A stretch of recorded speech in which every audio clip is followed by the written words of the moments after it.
So, yesterday I stood in front of the State Department during rush hour about this time, and I told you about some 1,300 officers who had been terminated by the State Department as part of the Trump administration's broad efforts to make the workforce smaller. Well, I also told you that I had gotten a list of names, of all of the names of the people who had been terminated. That was over 60 pages. And to be honest, I haven't been able to go through all of those.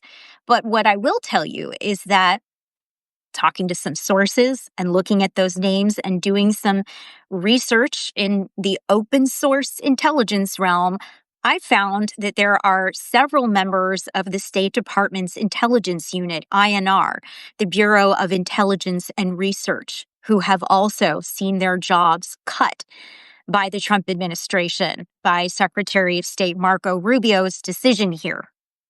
And they do important work. This is a bureau that might not have the same glamour as the CIA. You don't see videos and TV shows about the State Department's INR. But I'll tell you that they are well respected for some of their decisions in the past. They said, we don't think that Saddam Hussein has weapons of mass destruction. We don't think that he is trying to gain a nuclear weapon here. They dissented. They were one of two intelligence agencies to dissent. That just gives you a taste of what they're like. Their information is combined with what diplomats find on the ground. They do good work. So that being said, I'll tell you about some of them. And I'm not sharing names of intelligence officers who didn't themselves publicly write that they were affiliated with INR. That is not how I operate. Oh, hold on. I'm getting a call. Let me just reject that. The joys of Substack Live. So these are people who specifically describe the fact that they worked at INR. I looked at their names, then I looked at the list. So I want to let you know. I also reached out to everybody I possibly could to try to get a sense from them about how they're feeling and what they're going through right now. So I'm going to give you a couple people. The first is Daniel Alexander. He was a program analyst for about 4 years. And he apparently, according to his LinkedIn profile, formulated recommendations and created data visualizations for senior leaders. Why is that important? Well, having interviewed Trump's former daily intelligence briefer, I know that he liked short, sweet information. He liked visuals. So just throwing that out there. He also was responsible for all source intelligence covering Arabian Gulf countries. Also was involved in counterterrorism in Southeast Asia, Asia Pacific, Central and Southern regions of Africa as well. So had areas that certainly seem like they would be a priority for this administration. But let's just move on. Second is this guy, Philip Schwada. Now, he spent 6 years at INR until last week. And before that, he was a diplomat. Where did he serve? Well, one of those locations was Moscow. The other was Islamabad. According to an event description, he spoke in an event along with a person from the FBI and other parts of the government on working in the intelligence community. He speaks Russian, Urdu, and Spanish. He was previously an analyst for Belarus and Moldova, focusing on Eastern European affairs. So what does that tell you? This is a guy who was very much focused on Russia. Last but not least is David Novitsky. Now, he was a senior intelligence analyst with years and years of experience.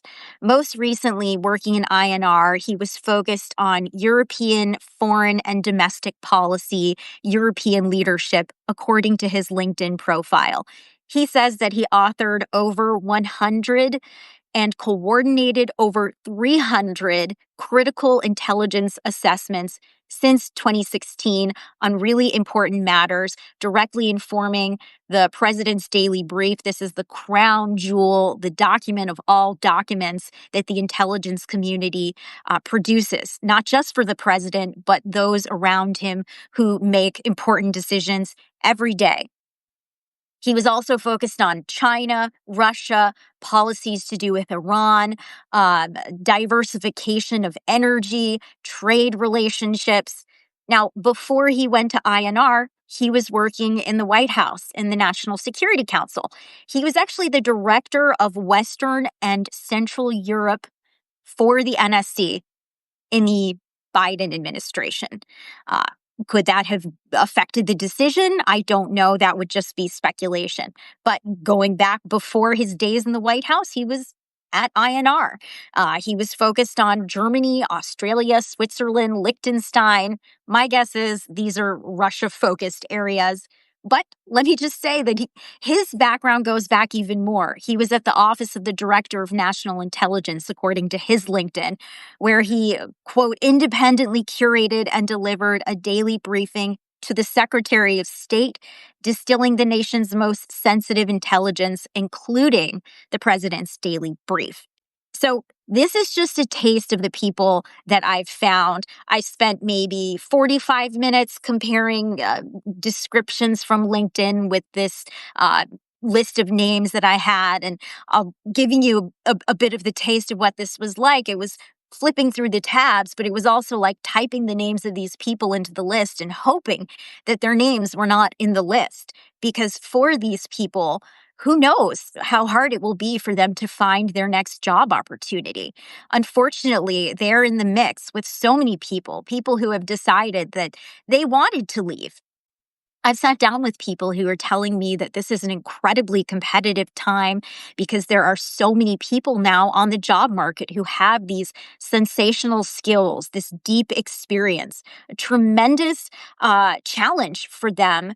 And we'll see how it affects not only Washington, D.C., where I'm sitting and talking to you, but also what it means for U.S. national security. I'll tell you that we don't know the effects that this is going to have inside the intelligence community. It's also really hard to get a sense of what is happening day to day inside the intelligence community. We know so little about how the hiring slowdown, the cuts, the changes in direction, what exactly is happening in those areas, and what the impact will be. My guess is it won't be felt for quite a while, but leaving you with that for today, and I'll see you guys again.